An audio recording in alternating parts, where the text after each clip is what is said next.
Welcome to the Mandatory, the first live that we've done ever on the show. A really good one. Anthony Joshua gets the victory over Jermaine Franklin. Bryan, this was a heavyweight bout that we were kind of wondering how Anthony Joshua would look under Derek James. What were your thoughts on the fight, and how did you score it? We won our bets. That's most important. So we had we had Anthony Joshua. I had him going over 7.5 rounds with Jermaine Franklin, and you had Anthony Joshua winning by decision. Very good value on both those bets. Yeah. Mine was, I think, plus 105. I think it got up to plus 115 at the time. Yours was like plus 500 or whatever. Yeah, and I And also bet will the fight go the distance, which was a plus 370. So two separate bets, and we hit our bets. That's important. We got to mention that. yeah, we hit our bets. And look, I scored it 116, 112 for That's the Anthony exact Joshua. score that I. That's the exact score that I had. Come I on. gave You I gave know, 4 rounds to Franklin, and I had Anthony Joshua actually dominating the end of the fight. Like I had him win 8 through 12, to be honest with you. yeah. So I think and whoever's with us right now, because I'm seeing a bunch on Twitter and on YouTube or whatever, just drop a comment. Let us know what you think about the fight and what Anthony Joshua said afterwards, and the altercation that happened after the fight when they were just holding each other for fucking 5 rounds. Before that. But anyway, I think regarding Anthony Joshua and Jermaine Franklin, thought Anthony Joshua won the fight. I thought he looked fine. I think if I'm Deontay Wilder, I'm like, whew, give me that fight next. You know what I mean? He's back in the gym. He's training with trainer Malik Scott. We'll see. Tyson Fury, if I'm watching that fight, I'm like, oh, give me some of that, Yeah. next. But I also think that Anthony Joshua, Jermaine Franklin, I had a lot of respect for him as an opponent because I thought that he brought it against Dillian White and deserved to win that fight. This fight, I thought he had a case probably about 8 rounds of the way through. Mm-hmm. But then I thought Anthony Joshua took over in the last part. One thing I did say to sprinkle on, if you remember, was Anthony Joshua by knockout between rounds 9 and 12, which, was close to happening, I guess, at some point. But Jermaine Franklin was not letting that happen.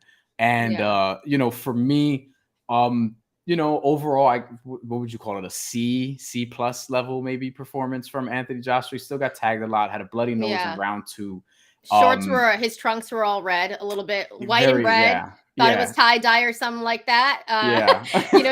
Jermaine Franklin made him bleed. And we were talking about this earlier when we were previewing the fight. Of course, we wanted to see how Anthony Joshua would look under Derek James, and he came out and he was a little bit conservative to start off, just kind of like how I was saying in our preview. And I think that's kind of what happens when you're under a new trainer, like a guy like Derek James. So that's what we saw, but he established the jab early on. After 4, I had it 2-2. I thought Jermaine Franklin was definitely in this bout, and Tony Bellew thought differently. He was having it. AJ just winning, bodying him. And I was like, what fight is he watching? Also, fun fact, I was on Twitter. So I also heard that, and this is from Michael Benson. He tweeted, Tony Bellew in an altercation with a member of Jermaine Franklin's team at ringside after the end of the Anthony Joshua fight. That's according to DAZN commentary. Okay. He also gave Anthony Joshua the first 10 rounds of the fight, which one is like, come on. But then he gave Jermaine Franklin round 11, which I found weird. Yeah, because I had AJ bodying like 8 through 12. I gave all those to AJ. It's I think I actually did as well. We might have had the exact same rounds for the exact same fighters, which maybe we should be judges. I don't know. We could. I've thought about getting a judging license, but we could talk about that another time. That's a true story. But anyway, I think that with Tony Bellew though, like that card was egregious, and I think that he got to the 11th round. He was like, oh shit, like I don't want this to be 120 to 108. Let me just find some shit to close the gap a little bit here. It was still too wide. I bet you anything he looked on Twitter and people were like, what's up with his scorecards? Because I know that's what I tweeted. And he's like, you know what? I'm going to give the 11th to Jermaine Franklin. So people are like, I'm not being biased here. But yeah, me too. I think that with Tony Bellew, though, that card was just bad. But I thought the judging, I thought, unsurprisingly, a little more favorable to Anthony Joshua than I probably would have went, but it wasn't egregious. 117, 111. I think there's a case for that. 118, 111. Interesting. One round. Mm. Had it at a draw. I 116, 112. That's how I had it scored. That's how you had it scored. I could see Um, team 113 maybe, but I don't think that Jermaine Franklin like decisively won 5 rounds. So I'm not gonna be all up in arms about that. so we gotta look to what's next because obviously he was talking to Tyson Fury, That's what the and sport is about. What's next? exactly. But the thing about it was coming into this fight, there were so many questions about Anthony Joshua. He even said if he lost, he would retire. Now, he had a decent performance, of course, under new trainer Derek James. But my biggest question to you was were you wowed by this performance? And number two, does this set up the fight with him and Tyson Fury now? And do you think we get it? So I'm asking you like 3 questions here. Yeah, thank you for that. We're gonna get to this comment in a second. Once we figure out how to do that properly, it's fine. But like, I think when we get to, yeah, there we go. Actually, we could post a comment right here. Tony Yayo. I don't think it's the official Tony Yayo, but says did not bother to watch. Did AJ strike fear in the rest of the heavyweight division? Which also ties into at least 2 of your 3 questions, Shantelle. So what we can talk about is like in terms of what's next. I mean, I do think that Tyson Fury seems like the most likely outcome here. I mean, that's Yeah. something that they tried to like put together for last December. Obviously, it fell through. It didn't really get done. And Tyson Fury, not the easiest guy to work with. Other heavyweights would tell you, Alexander Usyk being the latest. But I think that that's sort of likely outcome here. And you do remember at the beginning of the year, Eddie Hearn and Anthony Joshua sort of laid out this 3-fight plan for Anthony Joshua's resume this year. And the second fight would be Dillian White in like July. He said at the end of this not press conference, but rather his address to the fans and the media in this fight or following this fight, that he was going to return in the summer. I think that Dillian White is an option. I think that I wouldn't want to see that fight as much as I'd like to see, obviously, Tyson Fury. To me, I want to see him fight Deontay Wilder because logically, these are Yeah. probably, if not the best, the 2 biggest name heavyweights who don't have a title right now. I would love to see that be next. I think it'll be 5 years late, 4 years Yeah. late, perhaps 3 years late, but it's something that I would love to see more than anything else. For me, is Deontay Wilder and Anthony Joshua's at the top of my wish list, which then means we're probably not going to get it. So where do you fall on this? Because I feel like the most likely outcome is maybe Fury or Dillian White. I would love to see it be Deontay Wilder, potentially even a third fight with Andy Ruiz. I wouldn't actually be totally mad at that. Well, here's the thing. Going back to Tony Yayo, I'm not sure if it's the real Tony Yayo, but did AJ strike fear in the rest of the heavyweight division? No, I think the rest of the heavyweight division was like, hey, you know what? I could definitely get into the ring with AJ and do some work in there. I think he would lose to Tyson Fury. I think he would lose to Deontay Wilder. And I think he's going to lose to Andy Ruiz. A lot of people sleep on Andy Ruiz. That speed, Ruiz has beat him before, and Ruiz is like in the best shape of his life right now. So I'm taking a look at the heavyweight division, and I'm like, I don't think Joshua beats any of those guys, but I don't want to see the Dillian White fight. Like at this point, I just don't want to see it. It's a waste of time. Like Yeah. at this point, just give us Tyson Fury or give us Deontay Wilder. It would be nice to see AJ and Wilder fight. Winner gets Fury. Right, which means we might get a Wilder and Fury 4. I don't know if anyone wants to see that, but Yeah. people would tune in. But I think that is probably the most exciting road because I don't want to see Anthony Joshua and Dillian White.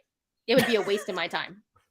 Yeah, they're not like, I mean, we'll see what happens with Joe Joyce. Maybe he knocks Zhang out and makes his way into this conversation because he's going to fight in 2 weeks. But like he's somebody who would be interesting here, and I actually wouldn't mind like Joe Joyce and Anthony Joshua being a fight that we see. I wouldn't call that likely, and I wouldn't call that something I'd prefer over the Deontay Wilder one because again, I feel like that's just 5+ years in the making. And they were coming up around the same time. I remember when Anthony Joshua beat, I believe it was Charles Martin to win his first heavyweight title. He was 15-0. I think that was in 2015. That was not long after Wilder initially beat Bermane Stiverne. Not the time that he almost killed him, but the time that he won by decision and became a heavyweight champion as well, and then held the WBC for years until Tyson Fury obviously took it from him. But for me, yeah, my preference is to see what like a big fight from Anthony Joshua, a big fight. So we're gonna go for probably another like 15, 20 minutes or so here. We're gonna keep it tight. Because honestly, I want to get off and watch WrestleMania. And this fight, didn't have a ton of things to get into. But one other thing regarding Anthony Joshua, though, right? I mean, I've always wanted to see what would happen. Like, is he gonna just stay? I mean, obviously, if he fights Joe Joyce or Tyson Fury or Dillian White, that's going to be in the UK. But he has returned to fight in the United States since the Andy Ruiz debacle, and I wonder if that's something we're going to see, because if we're making the Deontay Wilder sort of fantasy fight right now, where would that fight have to be? Is this going to be a Middle East situation? Because that's technically neutral territory, and people can say what they want about, like, oh, why would you want to deal with the Middle East? Because you know where their money comes from. As an American, I kind of like don't really have like a lot I could stand my ground on there, because like our money sucks too, it's money, whatever. But I wonder if like they would do that fight in the UK, in the United States, or potentially elsewhere in like the Middle East or something like that. And do you think that would affect things, being that Anthony Joshua, obviously had some hometown love in the judging today? He won rightfully, but the scorecard's probably a little bit more in his favor than I thought the fight played out. Anthony Joshua is one of those guys, though, in the UK that's beloved. People want to see him fight. And here, in the States, people love Wilder. You actually talk to a lot of people and they'll tell you they'll tune into a Deontay Wilder fight. Why not, right? Great story. And he's always going to deliver a blockbuster fight. Now, I think that fight would be great in Vegas because, like you mentioned earlier, we've been trying to get this Anthony Joshua and Deontay Wilder fight forever. 5 years we've been talking about it at least, and we haven't gotten it yet. So it's a fight that I think is more likely to happen than, say, Tyson Fury, who wanted the 70-30 split with Usyk and then decided he wanted more, after he messed up Usyk's bag as well. But I think it's a possibility that we get AJ and Wilder before we get Tyson Fury and AJ, because AJ was also heard saying, you know what, if that's what he gave Usyk, who has more titles than Fury, for a 70-30 split, what is he going to give me? But to answer your question, I think Wilder and AJ in Vegas, that's where it should be. You know what I mean? I mean, yeah, you can go to the UK and have a great time. And, I feel like they've gotten the fights, but I think that's a Vegas fight. I think, to me, it's a Madison Square Garden fight. Of course you'd say that. You're from New York. Yeah. Because you're in the West Coast, I'm on the East Coast, so this is why we have that difference. But to me, it is a Madison Square Garden fight. It is. But I mean, Deontay Wilder hasn't fought, I don't think, MSG. I don't know if he ever has, actually, because PBC fights tend to be at Barclays Center if they're going to be in New York City. But I still would like to see that here. As opposed to the UK. But I actually think Deontay Wilder wouldn't mind going to the UK. I feel like if you're Deontay Wilder, like, why do you care about judging anyway? Because you think that you're going to knock him out, because all your damn fights end by knockout, with the exception of the one Bermane Stiverne fight and obviously the first Tyson Fury fight. So I think that's kind of where we're at as it pertains to the fantasy matchmaking element of this. Going back to Anthony Joshua's performance, do you like this version of Anthony Joshua from what you saw? Because he was boxing a lot, establishing the jab early on. I thought he would move around the ring a little bit better. At times, I thought he was stationary.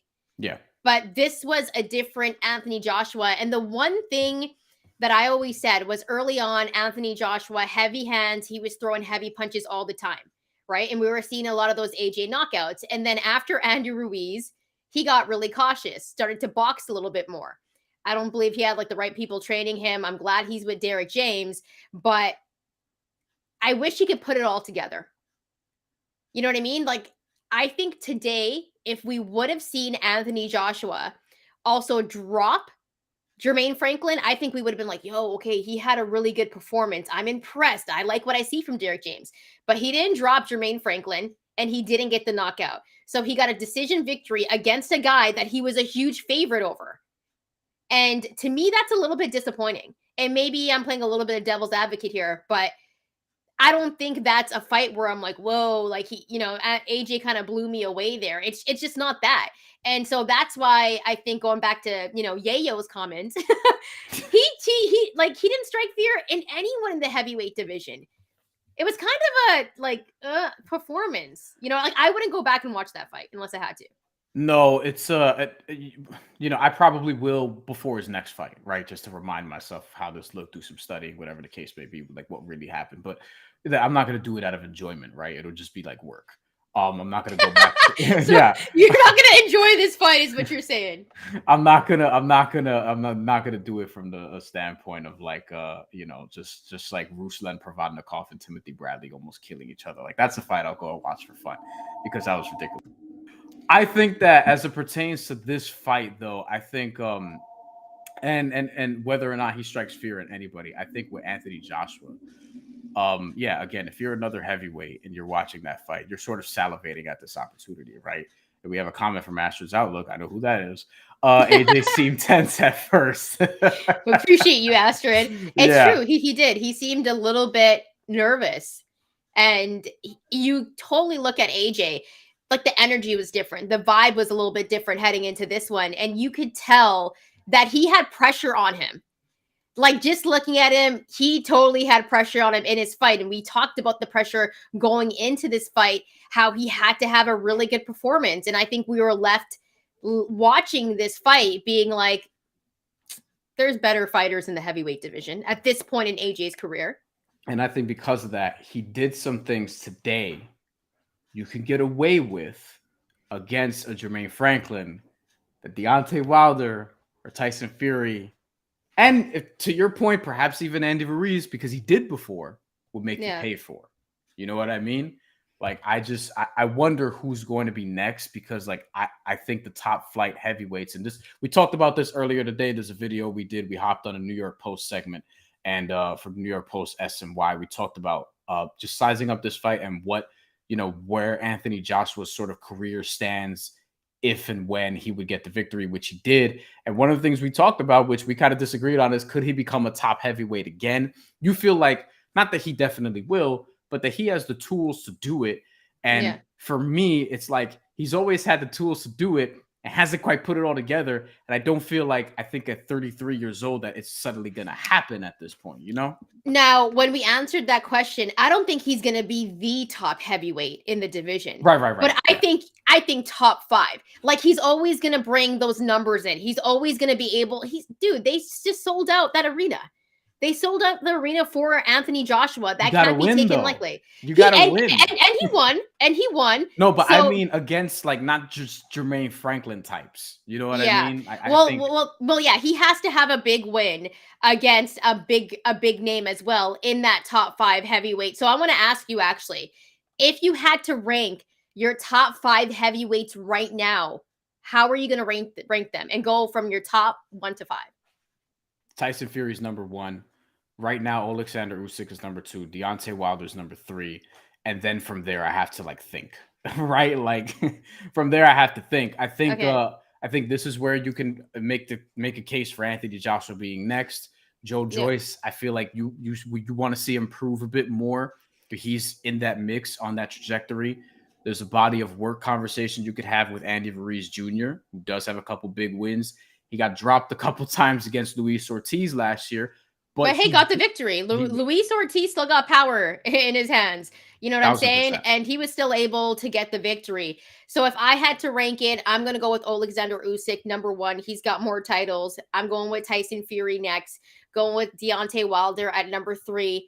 Going with Andy Ruiz at number 4. Number 5, Anthony Joshua. And one guy that I definitely want to see is Frank Sanchez. Frank Sanchez is interesting. And Tony Yayo comments again.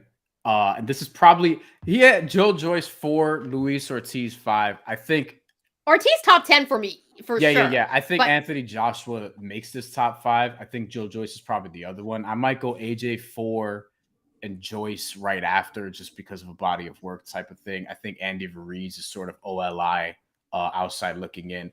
Luis Ortiz is there as well. I'm actually looking up to see who else could be in this conversation right now. I don't think Dillian White is cracking this top let's five. let's stop talking about Dillian White because Damn. I just it's just someone I don't want in the conversation. And I'm no disrespect to Dillian White.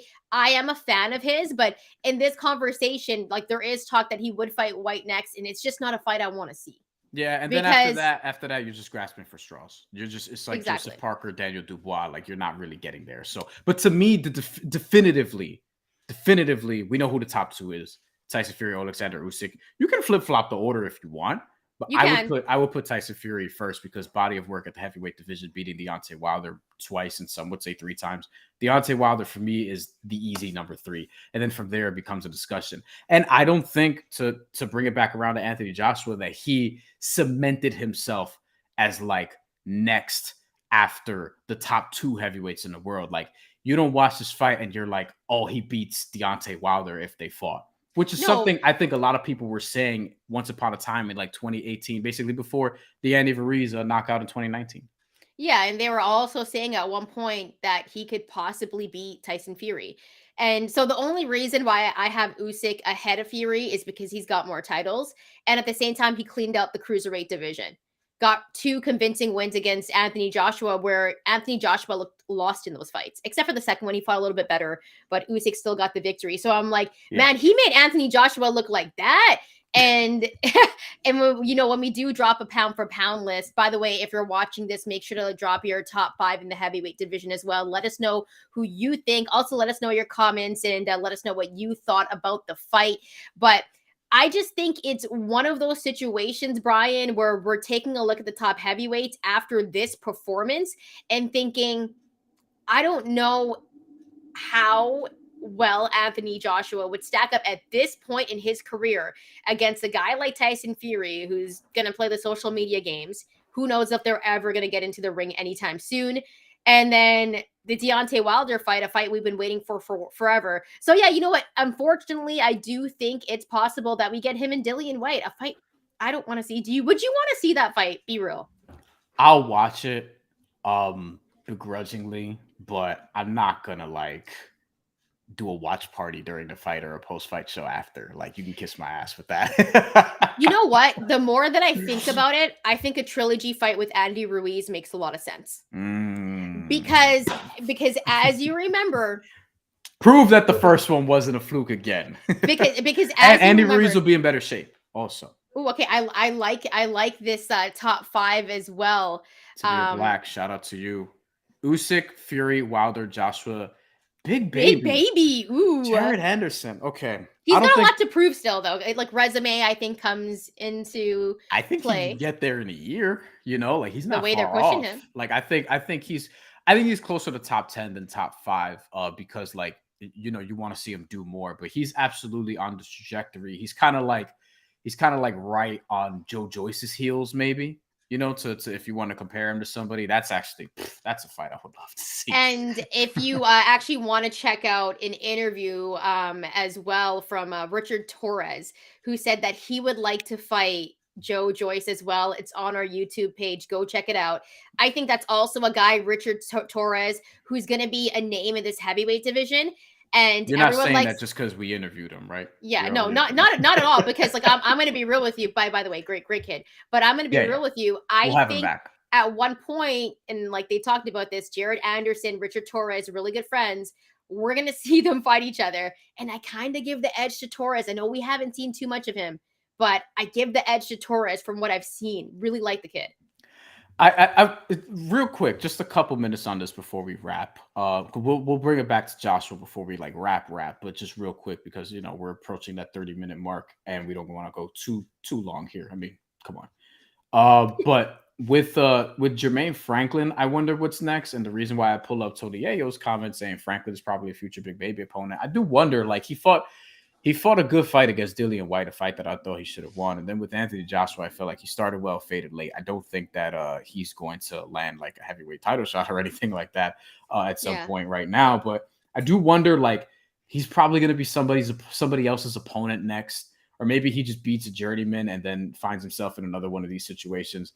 I wonder if there's a heavyweight that he could potentially knock off. But like, I mean, are you even intrigued by whatever his next move is? Just talking I about the really guy that am. lost. You I are okay. am. Yeah, I really want to see what's next for Franklin for sure. Just because I thought he had a pretty good performance. And at the same time, I think a lot of people thought Anthony Joshua was going to come in and just knock him out. Yep. This is a performance where he went head to head with him. After 4, I had it 2-2.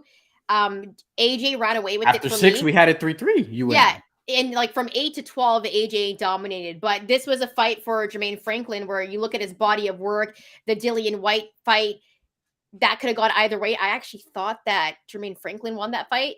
So I'm curious to see what's next for him. I think he's a name that we're going to actually see against other top heavyweights. He's like his performance against Anthony Joshua, really good. And same thing with Dillian White. Who would you want to see him next, though? Up against next? I mean, I think that maybe someone like a Luis Ortiz or Andy Ruiz or something like that. You know, I don't know what Andy Ruiz's next move is going to be. I'm kind of Dubois? disappointed.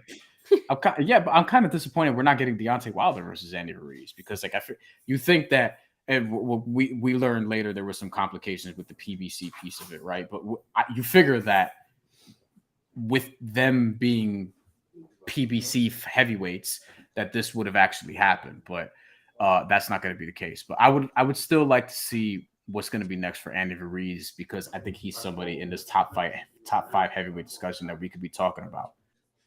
Yeah, I agree with you. I mean, I don't know, man. I'm taking a look at the list right Trying now, to get and people to shut up in my crib, yo. This is crazy.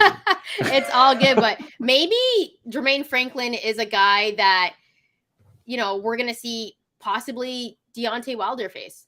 Like, would you be interested in that fight? Chisora No. Franklin next. We got from Jonathan Johnson right here. Jonathan, thanks for rocking with us. Oh God, Derek just. I mean, look, Derek Chisora. He just had that fight with Tyson Fury, which I knew Tyson Fury was gonna just like not knock him out. He was just gonna leave it, you know, let it go, whatever the case may be. We were gonna wrap at 30, but look, if we're gonna keep getting questions, because I do see a bunch of people watching this shit, but I'm not seeing a ton of questions. Right, we're getting some now.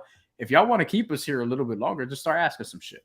And Yeah. we'll actually, you know, you could also email the show. We are planning on doing a mailbag at some point in the spring, maybe May-ish or so. We got to accumulate enough questions to do that. So email the show, mandatoryshow@gmail.com. Could be questions about whatever. Just keep it respectful. Chisora versus Franklin next is not something I would want to see, but I'd see it. Let's go to Tony Yayo's next comment because he got another one here. Twitter and Rick Laser rumors that PBC would not meet the minimums for Wilder Ruiz, and that's something that we briefly touched on in the show because we had a segment about like what could be next for Deontay Wilder if he were to leave that PBC stable. It doesn't look like it's going to be the case, but we don't know right now. Jonathan Johnson also says he's from the UK. Chisora beat Pulev. I mean, I don't know what to do with that, but thank you for that information. Tamir Black, quick question. Wilder or Usyk, do we give Wilder a chance? Deontay Wilder, more than any other heavyweight in my life, I just give him a chance against whoever. Because he's got the heavy hand, so Like- he always has the puncher's Like chance. I've covered a bunch of Deontay Wilder fights in person. I'm in New York City, so whenever there are big fights in New York City, I tend to show up. And that's how this goes, and we'll be so fortunate to show up to next one. Maybe that'll be Teofimo Lopez, Josh Taylor, June 10th, hopefully. Yeah. So maybe that'll happen. When it gets announced officially. Yeah, hopefully we'll see. Speaking of 140s, we had interviews with Arnold Barbosa and Regis Prograis more recently, so you can check that out on our channel. Regis Prograis, especially, he had good quality on his. So Wilder Usyk, yeah, I give Wilder a chance for that, and the reason why is because he has that one punch knockout power. I've seen him lose rounds to Gerald Washington, and it didn't matter. I've seen him lose rounds to other inferior fighters early on. Luis Ortiz, although I don't want to say inferior disrespectfully, but you get what I'm saying here. Like, he was losing rounds because I feel like he was just looking for that opening, and then when he finds it, he cracks the shit out of you. Yeah. And a lot of times you don't get up. So I give Wilder a chance versus anybody. I think Alexander Usyk outboxes him for most of that, but I think Wilder could catch him because he has the length, he has the reach, he has the power. Usyk we don't know if he could take a Deontay Wilder heavyweight punch. We know he can take a heavyweight shot. He took some from Anthony Joshua, wore it well, displayed a chin, but against Deontay Wilder, Shantelle, I mean, Okay, here's the thing. Wilder is always going to have the puncher's chance, but Usyk, the way that he moves around the ring, I'm going to be looking for conditioning at that point. Also, at this point in Wilder's career, those Tyson Fury fights were bangers. And we just got one from Jonathan Johnson as well. In the UK, we all want to see Fury versus Joe Joyce. Yeah, I could be down for that one for sure. yeah, Tyson Fury versus Joe Joyce would be great. And Tyson Fury, we don't know what his next fight is going to look like, and Yeah. I think Alexander Usyk is probably going to fight Daniel Dubois, which I'm not like super excited about, but like I'll watch it. And Daniel Dubois, like It's his mandatory. It's his mandatory. yeah, So we're the mandatory. you know what? Exactly. Oh, wait, before I wouldn't mind seeing Jermaine Franklin and Frank Sanchez. Sure, yeah, that's probably That's a fight I'd be that's into. probably the right fight. Or Big Baby Anderson, as somebody else mentioned earlier, somebody like that. Like he can give a legit prospect a test. Maybe a Effie Ajagba after he beats Stephen Shaw, something like that. Tyson Fury, Joe Joyce would be awesome. Joe Joyce is gonna fight in 2 weeks, and while I'm not like somebody who's like going to set away all my plans to sort of like, I'm going to watch the fight, obviously. We're going to talk about it. We're going to have some betting stuff and a preview on that leading up to it, I believe, because it's not even a big week anyway. But Zhang Kabang, he showed a lot in his last fight. Don't sleep on him. Do not sleep on him. And Joe Joyce could take a punch. He's shown so far, but that's going to be a fun fight. An action fight, and it's probably not going to go the distance. Tyson Fury versus Joe Joyce would be a banger. Tony Yayo says, is Bianca Belair fighting on day 1 or day 2? My Swiss Peacock soon. WrestleMania does not. The pre-show is on now, but the pre-show, is just going to be talking and talking and talking. And I'm getting off in a couple minutes because I'm going to watch WrestleMania. So all good. I understand. Bianca Belair, I do believe though, is day 2. Don't quote me on that. But John Cena's day 1. So we gotta see what's going on there. Jonathan says Joe Joyce isn't scared of Fury, and the fact that Fury knows that makes it hard for him. I mean, look, I don't think I don't think a lot of guys are scared of Tyson Fury. I just think he's a difficult guy to fight. Would you agree with that? I don't think there's fear. I think Deontay Wilder is more fear than Tyson Fury. But I think Tyson Fury, everything that we've seen from him, it's arguable that you could argue that he is the best heavyweight in the world. You could give it to Alexander Usyk. Bryan and I had it differently. We switched them. But I don't think anyone's scared of him, but that's a really good fight that I think would be a pay-per-view fight that everyone would want to watch. And I think Tyson Fury would win. But here's the thing. If we aren't getting Tyson Fury, Anthony Joshua, Tyson Fury, Alexander Usyk, or Anthony Joshua, Deontay Wilder, how much, like, the other fights are kind of not as exciting to me. Then we'll get shit like this. This is what we'll probably get. Jarrell Miller versus Jermaine Franklin. Yeah, and we'll watch it, and we'll be like, oh, yeah, we're going to watch it, right? But it's people not forget as Jarrell Miller was supposed to get the Anthony Joshua title shot before he failed like 3 steroid tests, and then that became Andy Ruiz, and we all know what happened after that. So any last minute questions also that we can get in here, because we're gonna sign off like any minute now. Shantelle, please continue making the point you were making. No, the only thing I was going to say was before we get off of here, and by the way, any more questions, let us know. Also follow us at TheMandatory TKO. Like and subscribe the video if you're watching on YouTube. We appreciate you. Before we sign off though, Bryan, final thoughts on what you thought about this bout and Anthony Joshua's performance, and if you had to pick straight up who you want next, final thoughts. What do you say? I think that it was 116, 112 Anthony Joshua. I thought he fought a good fight, like I told you, a C+ fight or whatever the case may be. I think he would acknowledge it wasn't his best. Getting adjusted to a new trainer, like that's something that that's tough. You know what I mean? It's not easy necessarily, although even though it's Derek James, like that relationship's going to take a while. I saw this up close with Miguel Cotto and Freddie Roach, and that's something that Miguel Cotto was dominant out the gate. That doesn't always happen, but there's an adjustment period, right?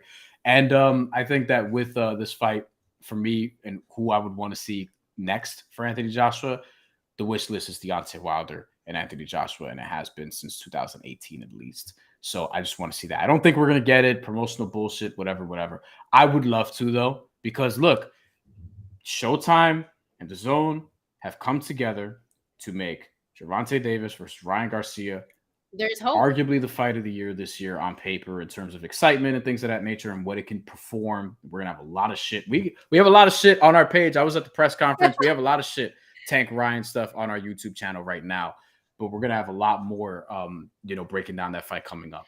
But we got some questions up here in the chat. Loaded questions. Jonathan Johnson ain't come to play. Word. Okay, so he said, when will we see Crawford versus Spence Jr.? Listen, I heard there's still ongoing talks right now, but I don't know if that fight's going to get made. Also, as a backup, Spence and Thurman is tentatively set, right? And so we might get that fight before we get Bud and Spence and all that drama. That's a fight we've been wanting for years. I want that fight more than I want Wilder and Anthony Joshua. Like, this would be the biggest fight of this generation if we could get Crawford and Spence. And yeah, also Tony Ayo, is there written content? If so, where? Brian actually breaks down fights on the Action Network. There's a lot of writing. I do, right? We check that out. But make sure to follow our YouTube page because we do have tons of content on there. Breakdown fights, betting, and a ton of interviews and fun so shit. Well. And we try to have fun. Honestly, I think a lot of boxing shows take themselves way too seriously. We're just trying to have a good time, along with be professional because we really do this shit. We're not just people just showing up to YouTube or whatever. No, we do TV and shit like that. We actually do this. And we also have Jonathan Johnson says or Gervonta versus Devin Haney. I don't know if that's gonna happen. I would love it though. Oh my god. I would love this in terms of dream what has fights, to happen for that to happen? In terms of dream fights, this would be near the top of my list, but I don't think we're gonna get it. So I don't know if we're gonna get that either, but I do believe we could get Haney and Shakur Stevenson. How exciting that fight is for some people. I love it. Because I do love defense. Shit. But that's a fight that I think we're more likely to get than Gervonta Tank Davis and Devin Haney. But let's see what happens with Haney and Loma. Yes, Haney is huge versus Loma. We actually just broke that down on our channel as well. Did a quick preview as well. So if you want to go check that out, please do. But after 37 minutes on our first live, just want to say thank you to everyone that showed out tonight. We really appreciate you. Hope you enjoyed the fights. Make sure to like that like button, hit that subscribe button. Also, follow us at TheMandatory TKO. We're on Twitter, Instagram, TikTok. Lots of content on there as well. And make sure to still leave some comments as well. We'll be able to possibly get to it when we do our next show as well. And we'll be able to answer anything that you have. And rate, review the audio version because we do have the podcast version up on Spotify, Apple Podcasts, wherever you listen. Rate, review, 5 stars only. Anything less, then go fuck yourself. No, I don't say that. You could give us 4. I don't want 4. Being I'm New not Yorker accepting 4 stars. I'm telling you. I'm just saying they got to be real though, right? You got to be able to take the criticism. If they're not trying to give us a 5, no, you can give us 5 stars. I'm saying for algorithm purposes, we need the 5, right? Just give us the 5. No, yeah, and if you want to have your criticisms in the comments, be like, Brian's too much of a dick, whatever. That's fine. Just 5 stars, and then you could say whatever as long as you're being somewhat respectful and measured, I would say. But yeah. But nonetheless, we are going to take off because Brian wants to watch WrestleMania. I want to watch the Final 4 and also the Top Rank card as well. But shout out to Astrid's Outlook. She is our #1 fan. So rocking with us from the beginning. So we got to give her an extra shout out here. But thanks so much for rocking with us. And if you have any more comments, make sure to leave them as well. We'll try to get to it when we record on Monday, possibly. As well, we're trying to answer your questions, but hope you enjoyed the fight and also let us know who you want to see Anthony Joshua fight next. Thanks so much for rocking with us. We'll be back soon with some more content, and we hope you enjoyed our first live.